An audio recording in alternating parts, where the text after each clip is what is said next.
భర్త ఆదాయం రెట్టింపు కావాలంటే భార్య తప్పకుండా చేయవలసిన 10 ముఖ్యమైన పనులు. లక్ష్మీదేవి మీ ఇంట్లో పీట వేసుకుని కూర్చుంటుంది. భర్త ఆదాయం రెట్టింపు అవ్వాలంటే భార్య తప్పకుండా పాటించాల్సిన పనులు ఇవే.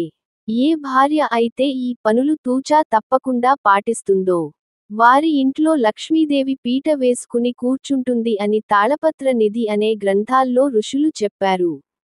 భార్య ఎప్పుడైనా సరే భర్త మంచినే కోరుకుంటుంది. అలా భర్త మంచిని కోరుకునే భార్యలందరూ కూడా ఈ నియమాలు పాటిస్తే తప్పకుండా భర్త సంపాదన విపరీతంగా పెరిగిపోతుంది.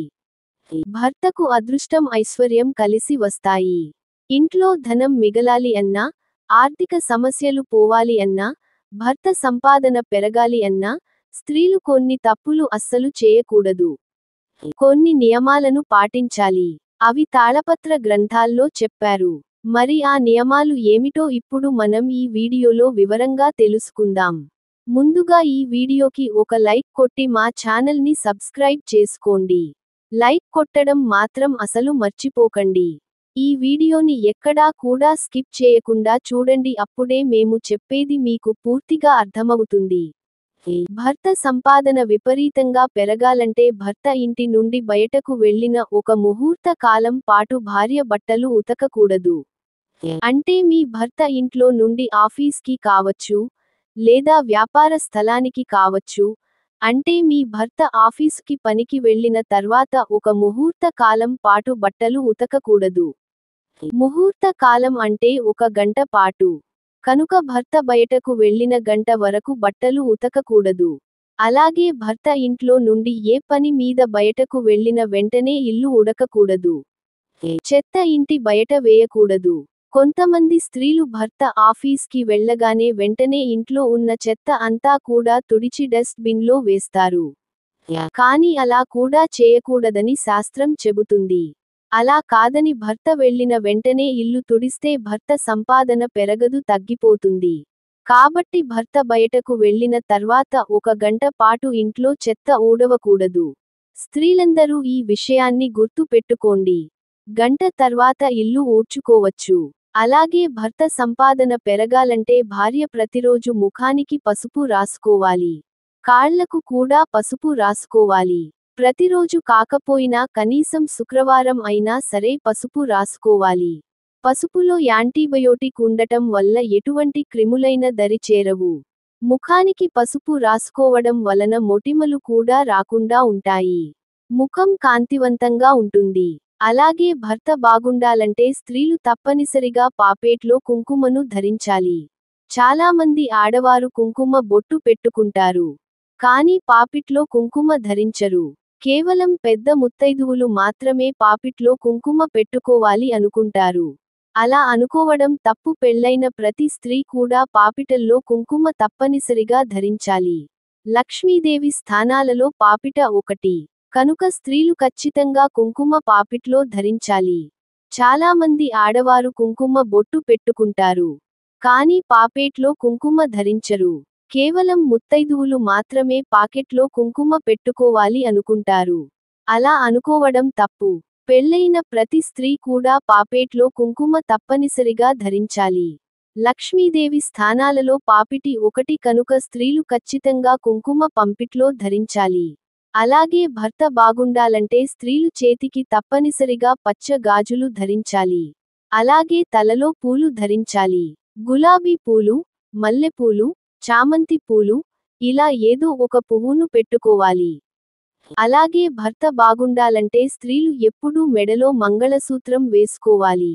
అలాగే కాలికి మెట్టెలు పెట్టుకోవాలి. ఇలా స్త్రీలు పంచమాంగల్యాలు ధరించాలి. ఇంటి క్షేమం కోరుకునే స్త్రీలు సంధ్యాకాలంలో నిద్రించకూడదు. ఉదయం 6 గంటల నుండి 7 గంటల మధ్యలో ఉండే కాలాన్ని, అలాగే సాయంత్రం 6 గంటల నుండి 7 గంటల మధ్యలో ఉండే కాలాన్ని సంధ్యాకాలం అంటారు. ఈ కాలంలో పొరపాటున కూడా స్త్రీలు నిద్రించకూడదు. ఎందుకంటే స్త్రీని గృహలక్ష్మి అని పిలుస్తారు. స్త్రీలనే కాదు, ఈ సమయంలో ఎవరూ కూడా నిద్రించకూడదు. పూర్వకాలంలో చక్కగా ఉదయం 6 గంటలకు నిద్రలేచేవారు. అందుకే వారికి ఎటువంటి ఆర్థిక సమస్యలు లేకుండా ఆనందంగా ఉండేవారు. అలాగే భర్త సంపాదన పెరగాలంటే స్త్రీలు ప్రతిరోజు వంట చేసిన తర్వాత 2 మెతుకులు అన్నాన్ని తీసుకొని దానికి ఒక చుక్క నెయ్యి కలిపి అగ్నికి సమర్పించాలి. ఇలా చేస్తే విఘ్నేశ్వరుడు యొక్క పరిపూర్ణ అనుగ్రహంతో మీకు ఐశ్వర్యం లభిస్తుంది. కేవలం 2 మెతుకులు సమర్పించండి చాలు. లక్ష్మీదేవి ఎల్లవేళలా ఇంట్లోనే ఉంటుంది. అదేవిధంగా భర్త మంగళవారం, శుక్రవారం, ఆదివారం రోజుల్లో క్షవరం చేయించుకోకూడదు. వెళుతూ ఉంటే ఆ రోజుల్లో వెళ్ళకూడదు అని భార్య చెప్పాలి. ఎందుకంటే కొంతమంది పురుషులకు తెలిసి ఉండదు. స్త్రీలు అయితే ఆధ్యాత్మికం విషయాలు తెలుసుకుంటూ ఉంటారు. కనుక మీ భర్తకు ఈ విషయాన్ని చెప్పండి. అదేవిధంగా ఆదివారం, మంగళవారం, శుక్రవారం రోజుల్లో మీ భర్త తెలియక గోర్లు కత్తిరిస్తే ఆ రోజు గోర్లు కత్తిరించకూడదు అని చెప్పండి. భర్త ఒక్కసారి ధరించిన విడిచిన బట్టలను మళ్ళీ వాటిని ధరించకూడదు. అంటే విడిచిన బట్టలు ఉతకకుండా మళ్ళీ ధరించకూడదు. అలా కాదని ధరిస్తే మాత్రం లక్ష్మీదేవి మీ ఇంటి నుండి వెళ్ళిపోతుంది. మీ భర్త విడిచిన బట్టలను సబ్బు లేకపోతే నీటితో అయినా జాడించి పిండి ఎండలో ఆరవేసి ఆ తర్వాత మీ భర్తకు ఇవ్వండి. అంతేకాని ఇడిసిన బట్టలను మీ భర్త మళ్ళీ మళ్ళీ ధరిస్తే అసలు ఊరుకోవద్దు. లక్ష్మీదేవి అనుగ్రహం పొందడానికి ఈ విషయాన్ని మహాభారతంలో కూడా చెప్పారు. అలాగే భర్త సంపాదన పెరగాలంటే స్త్రీలు ప్రతి శుక్రవారం రోజు లక్ష్మీదేవిని ఆరాధించాలి. ఎన్ని పనులు ఉన్నా సరే శుక్రవారం రోజు ఉదయం సాయంత్రం 2 పూటలా లక్ష్మీదేవిని ఆరాధించండి. చక్కగా దీపంలో ఆవు నెయ్యి లేదా నువ్వుల నూనె పోసి దీపారాధన చేయండి. గులాబీ పూలు, మందార పువ్వులు, తామర పువ్వులు, చామంతి పువ్వులు ఇలా మీకు దొరికిన పూలతో అమ్మవారిని పూజించండి. ఎండు ఖర్జూరాలు అమ్మవారికి నివేదన చేయండి. ఆ తర్వాత తప్పకుండా కనకధార స్తోత్రం శ్రీ సూక్తం చదవండి. ప్రతి శుక్రవారం మీరు కనకధార స్తోత్రం శ్రీ సూక్తం చదవటం ప్రారంభించారు అంటే అది కొద్ది కాలంలోనే ఇంట్లోకి అష్టైశ్వర్యాలు సకల సంపదలు వస్తాయి. ఇది పరమ సత్యం. ఎవరైతే ప్రతి శుక్రవారం కనకధార స్తోత్రం చదువుతారో వాళ్లకు కుబేరుడితో సరి సమానంగా తులతూగుతారని అంతటి సంపదలు పొందుతారని జగద్గురువు ఆదిశంకరాచార్యులు వారు చెప్పారు. కనుక ప్రతి శుక్రవారం కనకధార స్తోత్రం చదవండి. అమ్మవారికి ఖర్జూరాలను నైవేద్యంగా పెడతారు కదా. ఆ ఖర్జూరాలను తీసి పూజ పూర్తయిన తర్వాత ఒక డబ్బాలో దాచి ఉంచండి. మీ భర్త ఇంటి నుండి బయటకు వెళ్ళేటప్పుడు చక్కగా మీ భర్తకు కుంకుమ బొట్టు పెట్టి ఒక ఖర్జూరని మీ భర్త చేతిలో పెట్టి తినమని చెప్పండి. ఆయన తిన్న తర్వాత ఒక గ్లాసు మంచినీళ్లు ఇచ్చి చిరునవ్వు నవ్వుతూ క్షేమంగా వెళ్లి లాభంగా రండి అని సాగనంపండి. ఇలా చేసినట్లయితే లక్ష్మీదేవి ఎప్పుడూ కూడా ఇంట్లోనే ఉంటుంది. ప్రతి శుక్రవారం అమ్మవారికి పూజ చేసేటప్పుడు తల్లి నా భర్తకు ఆయుధారోగ్యాలు ప్రసాదించు. అలాగే నా భర్త సంపద రెట్టింపు అయ్యేటట్లు అనుగ్రహించు తల్లి, ఆయనకు అదృష్టాన్ని ఐశ్వర్యాన్ని ప్రసాదించు తల్లి అని అమ్మవారిని ప్రార్థించండి. అమ్మవారు తప్పకుండా మిమ్మల్ని అనుగ్రహిస్తారు. భర్త బాగుండాలంటే భార్య చేయవలసిన పనులు ఇవే. కనుక స్త్రీలు నియమాలు పాటించి మీ భర్త పిల్లలతో కలిసి ఆనందంగా జీవించండి. అలాగే స్త్రీలు పుట్టింటికి వెళితే తల్లి దగ్గర నుండి ఏదో ఒక వస్తువుని తెచ్చుకుంటారు.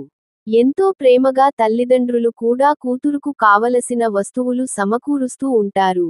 కానీ మహిళలు పుట్టింటి నుండి పొరపాటున కూడా ఈ వస్తువులను తెచ్చుకుంటే భర్తకు హాని జరుగుతుంది. అంతేకాదు అత్తారింట్లో కష్టాలు ఎదురవుతాయని పండితులు చెబుతున్నారు. కనుక ఈ వస్తువులు పుట్టింటి నుండి అసలు తెచ్చుకోకండి. మరి ఆ వ్యవస్థలు ఏమిటో ఇప్పుడు చూద్దాం. ఆడవారు పుట్టింటి నుండి తప్పనిసరిగా ఒక వస్తువును అత్తగారింటికి తెచ్చుకోవాలని శాస్త్రం చెబుతుంది.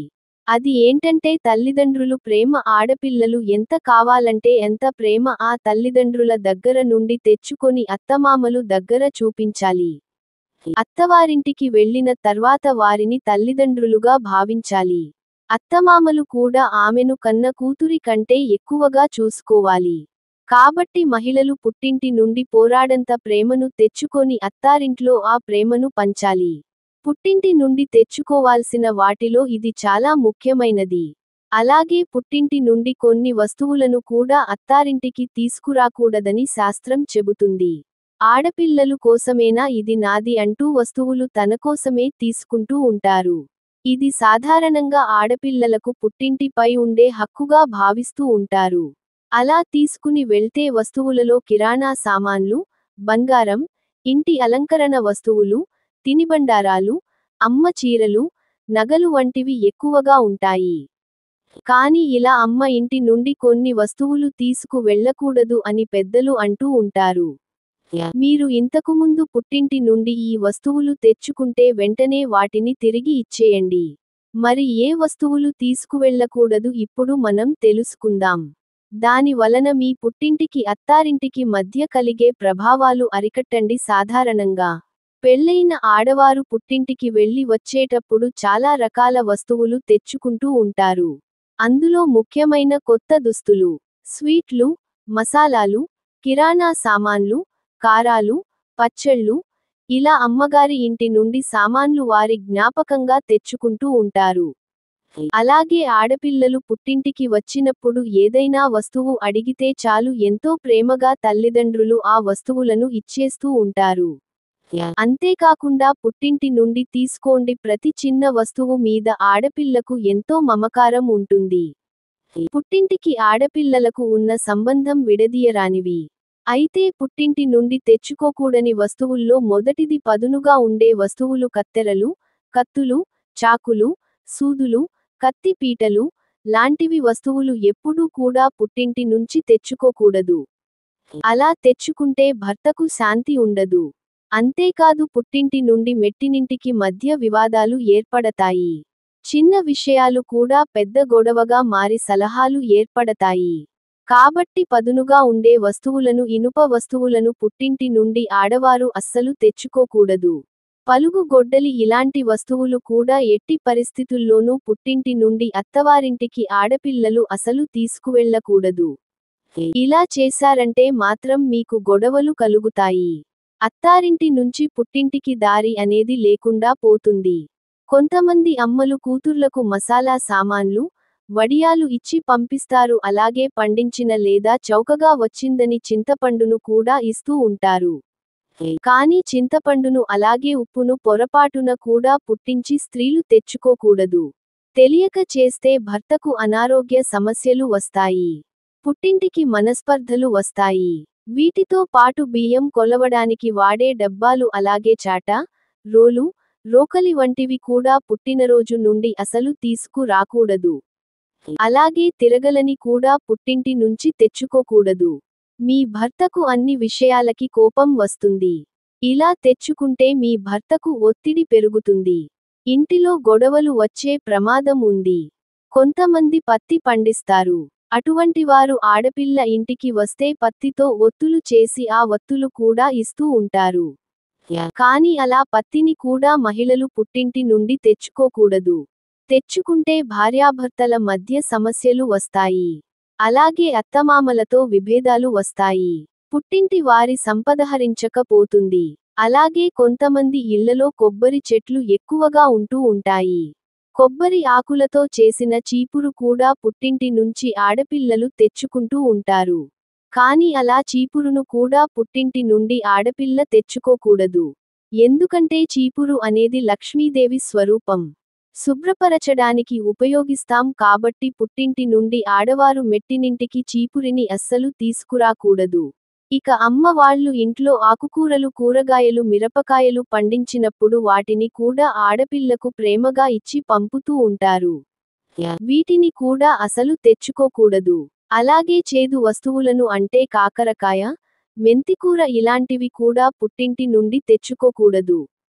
అలాగే కారం, పచ్చళ్ళు లాంటివి కూడా తెచ్చుకోకూడదు. సాధారణంగా పుట్టింటి వారి ఇంట్లో పండించినవే కదా ఎలాగో ఫ్రీగానే కదా పండిస్తూ ఉన్నాం అని ఎంతో ప్రేమగా ఇస్తారు. అయినా కూడా ఈ వస్తువులు పుట్టింటి నుండి తెచ్చుకోకూడదు. తెచ్చుకుంటే పుట్టింటికి అత్తారింటికి అసలు మంచిది కాదు. పుట్టినిల్లు చల్లగా ఉంటేనే కదా మీరు మెట్టిని ఇంట్లో హాయిగా ఉండగలరు. కాబట్టి మేము చెప్పిన వస్తువులను పుట్టింటి నుండి అసలు తెచ్చుకోకూడదు. పుట్టింట్లో పూజ గదిలో ఉండే సామాన్లు ఉంటాయి కదా. అంటే దీపం కుందులు, గంట, హారతి పలు ఇలాంటి సామాన్లు కూడా మెట్టినింటికి తీసుకురాకూడదు. ఇలా తెచ్చుకుంటే మీ పుట్టింట్లో లక్ష్మీదేవి అనేది ఉండదు, మీతో పాటు వెళ్ళిపోతుంది. కాబట్టి పుట్టింటి నుండి ఈ వస్తువులను తెచ్చుకోకుండా ఉంటేనే మంచిది.